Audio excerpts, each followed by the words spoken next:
without further ado, we are in week 13 of our Intro to the Kingdom series. We've been working our way through Jesus' Sermon on the Mount now for what seems like an eternity, learning what it means to live as citizens of heaven. Jesus said that the kingdom of God is here, now. That being a citizen of heaven isn't about waiting until you die so that you can get into heaven, but that heaven is invading earth now and you get to be a part of that. You get to be the front line of it. And as citizens of heaven, Jesus is calling us to live in a certain kind of way. And most of his Sermon on the Mount is inviting us to step into this new way of being, this new way of living life. He's asking us to live lives that are radically different from the world around us. And we've gone over many of these things. We said that we need to be blessed. We need to be different. We need to be righteous, wholehearted, and honest. We need to be merciful, real people. People who put value where God places value. We need to reject anxiety and judgment. We need to be expectant that God will move on our behalf when we ask him for his help. And last time we talked about really the drawing into Jesus' kind of conclusion to his Sermon on the Mount, which was be decided. That Jesus is inviting us to all these things, and then as he concludes his sermon, he brings us to this point of decision. How's that sound? Are you in? Or are you out, right? And so Heather talked last time that Jesus, the metaphor that he used for this was to make a choice, to choose the narrow gate and the road less traveled, to choose the path that leads to life. And that as we're wrapping up our sermon series here, we're looking at these three passages that are really Jesus' conclusion to his sermon, where he draws us into this point of decision and says, okay, now that you've heard what the kingdom is all about, are you in or are you out? Are you going to choose the path that leads to life? And we have 3 more sermons here this morning. We're going to be talking about what true and false prophets. Next, we'll be talking about true and false disciples. And then we'll be talking about the building your house on the rock. But all these passages are reinforcing this original statement that Jesus made about the narrow and wide gate, the narrow road and the wide road. Jesus is reinforcing that we have a decision to make here, and that God's kingdom is not about something that we're like born into, but we have to choose it. We are all born onto the wide path that leads to death, but God has made a way for us to enter into the kingdom, to step onto the path that leads to life. But the gate is narrow, and the gate is Jesus. Surrendering your life to Jesus, and it's no easy thing, but it will change everything. Because Jesus' way leads to life, and it's the eternal life that he promises after we die, but the good and abundant life here and now. A life that is not weighed down by all the baggage that we carry. Jesus says we have to shed all of that to enter in, get onto the narrow path. But how do we know if we're on the narrow path? That's really what a lot of these passages are pointing towards. Jesus invites us to choose the narrow path, but how do we know if we are entering through this narrow gate? Well, Jesus gives us 3 things we really need to look at, and we're going to take them kind of one at a time over the next 3 weeks. The first thing that he invites us to consider as we're choosing to choose this narrow path, he's inviting us to consider the voices that we listen to. So our passage this morning is found in Matthew chapter 7, verses 15 through 20. Let's take a look at that. He says, watch out for false prophets. They come to you in sheep's clothing, but inwardly they are ferocious wolves. By their fruit you will recognize them. Do people pick grapes from thorn bushes or figs from thistles? Likewise, every good tree bears good fruit, but a bad tree bears bad fruit. A good tree cannot bear bad fruit, and a bad tree cannot bear good fruit. Every tree that does not bear good fruit is cut down and thrown into the fire. Thus, by their fruit, you will recognize them. The first thing that Jesus asks us to consider as we're looking at choosing this narrow path is to reflect on, it's really a warning. Jesus is warning us here is relevant because one of the major reasons that people wander from the path by following wayward leaders, by listening to voices that don't point them in the direction of God. Jesus is saying, choose the narrow path, but be very cautious about who you listen to and who you choose to follow. The first thing that Jesus' question here poses to us is asking us to choose to enter through the narrow gate is really, who are you following? Be careful who you follow. he tells us to be wise. Be wise, be discerning. If you want to stay on the narrow path that leads to life, you need to be very wise about who you let lead you. Be very wise about who you listen to. Prophets, pastors, leaders, they're all shepherds. They're all taking people somewhere. They lead people, they point the way, but not every leader points the way people in the right direction. I had a friend, he was the national director of the Vineyard, and he said, is asking the question, are leaders born or are they made? And he says, I've always been a leader, but people just were never sure where I was going to lead them to. He was always an influencer, and in his younger years, he was always getting people into trouble, leading them towards things that were not fruitful. But he says that we have to be careful. We have to be careful who we choose to follow. As we talk more about this next week when we read into true and false disciples, but at this time, Jesus' warning right here is for us to look at true and false prophets. He says you can find yourself led off the narrow path if you listen to the wrong voices. There's this joke that goes that there was a prophet in France during the reign of Louis the Tenth who predicted the death of one of his advisors 8 days before that advisor actually died. So the king decided this prophet was too dangerous to be left alive and called him in with the royal guard. He told the royal guard, grab this prophet and bring him to me. And so they did, and they brought him before the king. The prophet knew what was going to happen, of course, and so the king decided to ask the prophet one more question to truly test if he was who he claimed to be. He said, do you know when you're going to die? The king asked the prophet. Yes, I do, answered the prophet. When, then? asked the king. The prophet smiled slyly and said, I'm going to die 3 days before you do. You get the joke? The king would be hesitant to put him to death. I'm sorry, I couldn't help myself. I know false prophets are not really a laughing matter, but I couldn't get that joke out of my head as I was writing our sermon this morning. The point of the joke, right? Like the point we see there is that this prophet is rather cunning and clever, isn't he? That's exactly what Jesus is warning us about. In the first verse of this passage, he says, watch out for false prophets. They come to you in sheep's clothing, but inwardly they are ferocious wolves. We must be wise because false prophets are cunning and clever. They appear to you as what you want to see. They appear right on the outside, but inside they are not right. They are fierce and seek to consume those who would follow them. And in their cunning, they know exactly what to say to lure people in. Jesus is telling us here, be wise because false prophets are not easily recognized.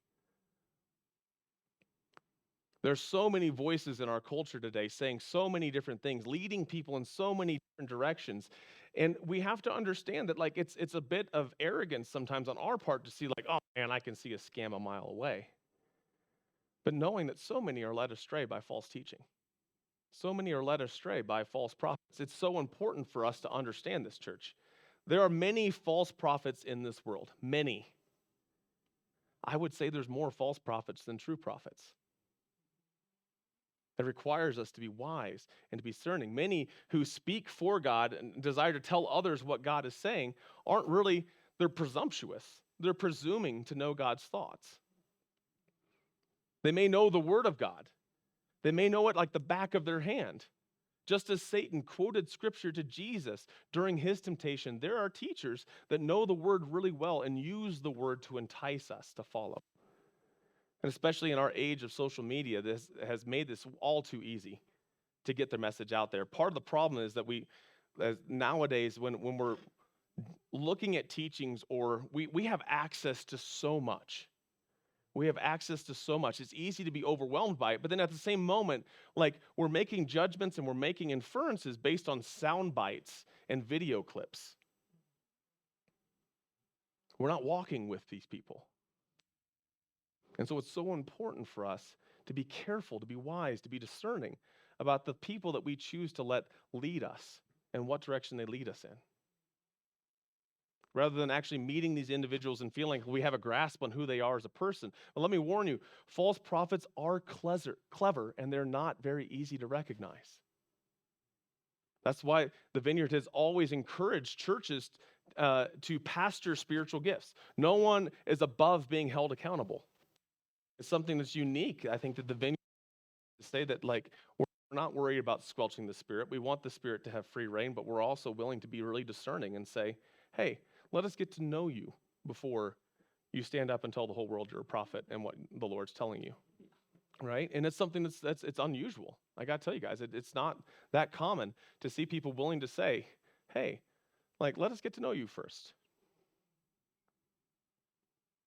It's impossible for us to watch every single YouTube video and podcast that is out there to verify what's true. We can't set up some sort of registry where people send in clips and say, what do you think about this? What do you think about this? Trust me, I've gotten a lot of those. And I don't have the time to watch all those YouTube videos. I'm sorry. But it's necessary for every single believer to be wise and be discerning for themselves. Which messengers are really from God and which ones are not.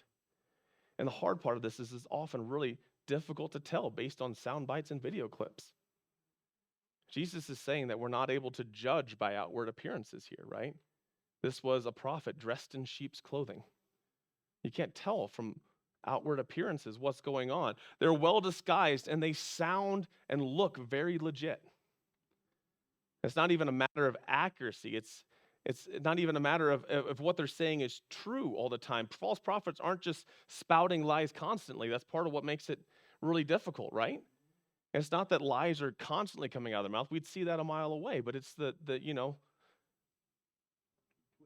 99% is true and the 1% that's not. That makes it really easy. The problem lies that most of what they say is true. It's even harder still that most often they say exactly what we want to hear.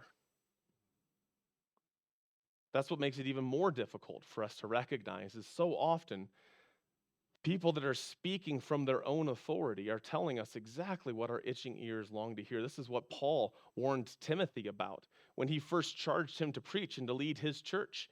He said this, preach the word, be prepared in season and out of season, correct, rebuke, and encourage with great patience and careful instruction. For the time will come when people will not put up with sound doctrine. Instead, to suit their own desires, they will gather around them a great number of teachers to say what their itching ears want to hear. Paul was warning Timothy. This is human nature, to surround ourselves with an echo chamber of all the things that sound exactly like what we want to hear, right? We see this happening in our political landscape. Right? The dialogue is completely broken down and we just surround ourselves with the voices that say exactly, we just parrot back to each other the same things over and over again. False prophets are often hard to spot because they tell you exactly what you want to hear. And because you want to hear what they're saying, you find yourself especially vulnerable to it. It's interesting that this principle is found in Paul's encouragement and instruction of preaching to Timothy, because it was actually in a preaching lab that I first heard this principle. This warning. I was being trained to preach at a previous church, and as we were going through kind of the process of how do you handle the Word of God, how do you rightly divide the word of truth, one of the big questions we were supposed to ask ourselves every single time we approached a new passage of Scripture is, do you have a vested interest in how this plays out? Before you approach this passage of Scripture, like, you have to be honest with yourself and say, do I have a vested interest here? Am I going to interpret this the way I want it to be? Or am I going to interpret as it actually says? Do I have any particular leanings that could influence the way that I approach this passage? A vested interest is an idea that you hold on to, that is settled, that is fixed and absolute in your mind. And so often it's hard for us to hear truth or rightly discern God's word when we've already made up our mind on some things. The areas where our mind is made up, these areas can often be the very things that keep us from spotting false prophets when we see them, because they agree with what we so desperately want to be true. They agree with our particular vested interests. Whether political or cultural, we find ourselves drawn to them because they reinforce our own worldview rather than challenging it. They get us nodding in approval, and then they slip that one little bit of their own perspective in there. And we nod and agree with the 99, so we swallow the one without even realizing it. This is also what Jesus was talking about in Matthew 23 when he said, "Woe to you, teachers of the law and the Pharisees, you hypocrites! You give a tenth of your spices, mint, dill, and cumin, but you neglect the more important matters of the law, justice, mercy, and faithfulness. You should have practiced the latter without neglecting the former. You blind guides, you strain out a gnat, but swallow a camel." You see, there's really two ways that false prophets operate. There's either in saying things that are false, that they speak false, or they act false. And sometimes it's not even teaching something that's false, but maybe even teaching something that's true, but teaching it out of proportion with what Jesus says. A false prophet can be saying things that are true, but can get you distracted and paying attention to things that don't really matter at all. Many prophetic voices today distract people from what is most important. And it's not even that what they're saying or teaching isn't true. It just isn't what's important right now. This is not what the church should be focused on. I call these shiny things. And there's a lot of them. There's tons of spiritual shiny things that are flashy. They draw our attention. It's all the religious debates that we get into. It's like, really? This is how we should be spending our time? Arguing over spiritual flat shiny things. It's like, have you guys? I'm a hillbilly. I'm probably the only person. Do you guys know how raccoon traps used to work? Yeah, raccoon traps. Raccoons are just really greedy. So, you want to catch a raccoon? What they would do is they hollow out like a hole in a tree, and then they would put nails in around that hole.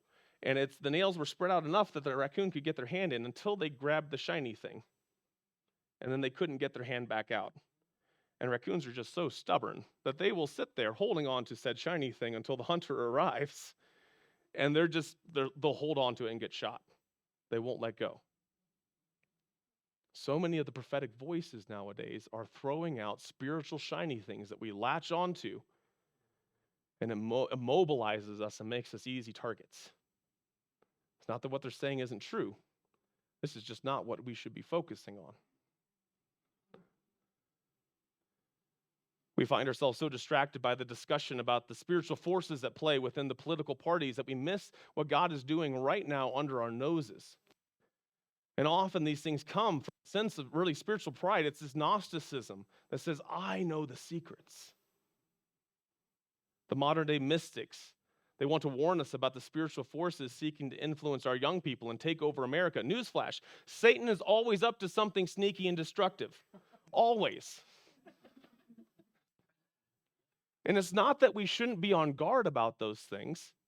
It's not that we shouldn't be on guard about the attacks of the enemy. It's just I'm much more interested in what God is up to than what Satan is up to. When we find ourselves looking at all these new plots that have arisen and stuff, we've taken our eyes off of Jesus and we put our eyes on the devil. That's not where our focus should lie. If I'm focusing on spiritual forces of darkness and I'm playing on the defensive, and God wants us to be playing offense. We're not on the defensive here. Satan is. Does that make sense? So let me ask you, what have the spiritual influences in your life been telling you to be concerned about? And is it a distraction from God and loving other people that God's put right in front of you? False prophets are not easy to spot. They're clever. So how do we spot them? The main way Jesus is saying here is actually emphasizing that a lot of it is looking at the results too. This is the long game. It's saying, hey, you may have to actually live in a space for a while. You were saying, I don't know. I have to see how this plays out. How many of you guys ever grown fruit before? It takes some time, doesn't it? Right? You can't plant an apple tree and then walk out the next day and be like, oh man, where's the fruit? This thing stinks. And chop it down. It takes time for things to bear fruit. Even longer for you to decide, is it just a mature tree? Or is this tree is this actually a bad tree producing bad fruit? This is what he says in verses 15 through 18. He says, "By their fruit you will recognize them. Do people pick grapes from thorn bushes or figs from thistles? Likewise, every good tree bears good fruit, but a bad tree bears bad fruit. A good tree cannot bear bad fruit, and a bad tree cannot bear good fruit." Jesus is saying that we actually should inspect the fruit. We're all licensed fruit inspectors. When I was up in Fort Collins as a youth pastor, we did a thing called Summer of Service where we picked a nonprofit in the city. And for a week, the youth group just, whatever you guys need done, we're going to do all the things that you don't have time for. And one of the ones that we worked with was actually called Vindicate Foods. They were a food rescue, kind of doing what Jose's ministry does, is grabbing food that otherwise would be thrown out and just distributing to the people. And they got a whole pallet, like one of those giant square boxes you see at Costco of oranges. And the top layer of oranges was rotten, and everything beneath that was totally fine. And it was all going to be thrown out. Jesus is calling us to be fruit inspectors. We're supposed to look for these things. Is there good fruit here? We're supposed to scrutinize outcomes. And this works for everything. There's so often as churches, we miss what God's doing when we stop actually looking at the fruit. We need to constantly be analyzing even the things we're doing, saying, is this bearing fruit? Or is this fruitless now? And we need to stop and pick something else. So often within churches, it's really easy to get these sacred cow ministries that have long since stopped producing milk. And we just keep feeding them and feeding them and feeding them when God's doing something new and we need to get on board with what he's doing now, right? And I think Fall Fest was a tremendous success. But if Fall Fest stops bearing fruit, we'll be quick to say, look, I think God's moved on. He's doing something else now. And we need to see what he's doing now. There's an upheaval in the church in America right now. All across America, investigations are underway and Christian leaders are being held to account. When we talk about examining the fruit of a ministry, I think one of the major issues facing the church today is that of spiritual abuse, of gifted leaders who misuse their authority to manipulate and coerce people to do their bidding. And when questioned or otherwise held accountable, they respond with intimidation and bullying. I can tell you of 4 investigations right now that involve Christian leaders that I know personally happening. One of the great issues the body of Christ needs to figure out at this time is how do we lead well as leaders? And there's a great temptation to excuse ungodly behavior when a leader is particularly gifted.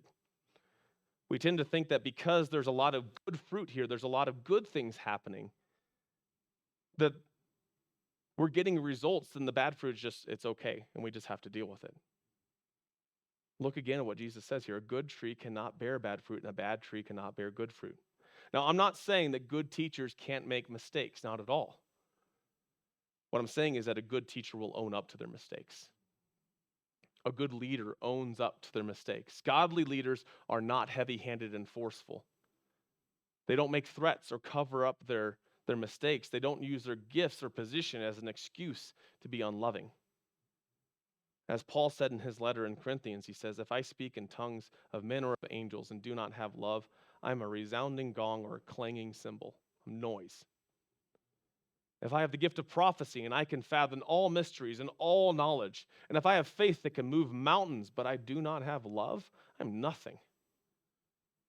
If I give all I possess to the poor and give over my body to hardship that I may boast, but I do not love, I gain nothing. You guys know this one. Love is patient. Love is kind. It doesn't envy. It does not boast. It is not proud. It does not dishonor others, and it is not self-seeking. It is not easily angered. It keeps no records of wrongs. Love does not delight in evil, but rejoices when the truth wins out. It always protects, always trusts, always hopes, always perseveres. Love never fails. And there's a particular corporate mindset within leadership in the church today that says that because I'm in charge, I'm not held to the law of love. That says, if I'm loving, then I won't be effective. And so to be effective in my ministry, I need to kind of put some of these things aside. But look, it says right here, like it's unbiblical. Love never fails.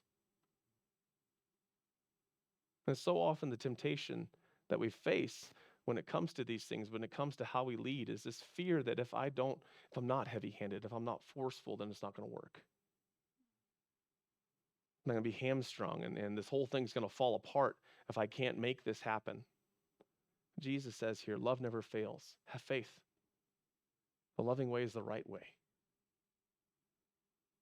And that's really the second point that Jesus makes here when he says, like, examine the fruit. By their fruit you'll know them. False prophets don't model love. All the fruits of the Spirit that Paul talked about in Galatians. When he talks about, there's two different sets of things he talks about here. The first one, he says, the acts of the flesh are obvious: sexual immorality, impurity, debauchery, idolatry, witchcraft, hatred, discord, jealousy, fits of rage, selfish ambition, dissensions, factions, and envy, drunkenness, orgies, and the like. I warn you, as I did before, that those who live like this will not inherit the kingdom of God. But the fruit of the Spirit, look here, the exact same language Jesus used. The fruit of the Spirit of God is love, joy, peace, forbearance, kindness, goodness, faithfulness, gentleness, and self-control. Against such things there is no law. And I got to tell you, I think within the leadership as a whole in this country, I see a lot of the first set. This is the fruit of the flesh, right? We see a lot of fleshliness in leadership today. It seems like every other week I see another article about a church leader that has been embroiled in some kind of scandal. Now, only God is the true and righteous judge, and I'm not here to stand before you and pass judgment on any of them as being false prophets. But I know that I'm going to have to stand before God. And it makes me really careful that make sure that I'm leading out of that second set. Prophecies from the Spirit of God, not the spirit of someone's flesh, are full of love, joy, peace, forbearance, kindness, goodness and faithfulness, gentleness and self-control. These are how we weigh the messages of prophets in our day. Bold and brash prophets don't impress me anymore. Prophets that are rude or forceful, I just know that's not the Spirit of God in that. They may feel like they know some spiritual secrets, but so did the slave girl that had the spirit of divination in Acts. She knew secrets. She got it right enough that she was making a lot of money, but it wasn't from the Spirit of the Lord. We'll talk more about this next week, but gifting and accomplishment is nothing without love. And we have to understand that.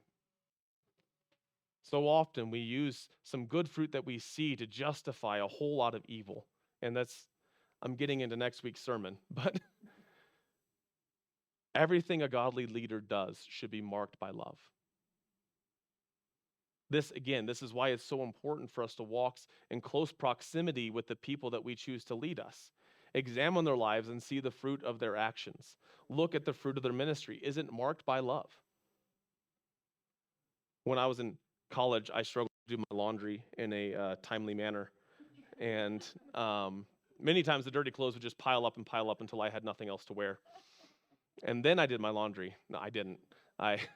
Then I would resort to what I call the sniff test, where you dig through said pile of laundry and find the least smelly thing that you can.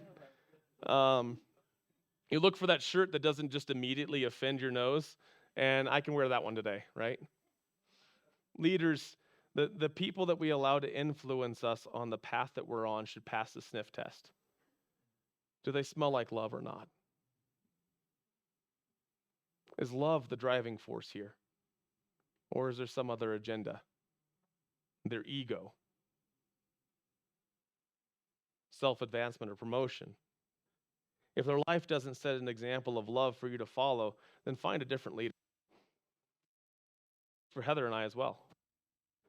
It's important that the voices we listen to inspire us to greater love. But also yourself. You are a leader anytime you influence those around you. There are times that, just like a prophet, you speak for God as a Christian. Authority is not something to be wielded harshly. If we Christians in leadership, we need to reflect Christ. We need to reflect God's leadership, his kindness, and his patience. Jesus redefined leadership at the end of Matthew when James and John's mom comes to him and asks for special positions of authority for her sons. The other disciples overhear this conversation. They get all offended, right? Everyone's ego suddenly gets involved. I feel for Jesus. I led a discipleship school with 12 students, and there's lots of egos getting involved. The big question at play is, who is going to wield authority? Who is going to be Jesus' second in command? They wanted to be the one in charge, and Jesus had to confront them and tell them that they had it all wrong. He said, you know that the rulers of the Gentiles lord it over others. Their high officials exercise authority over them. Not so with you. Instead, whoever wants to be great among you must be your servant. And whoever wants to be first must be your slave. Just as the Son of Man did come to be served, but to serve, to give his life as a ransom for many. Leadership in the kingdom of God is about service.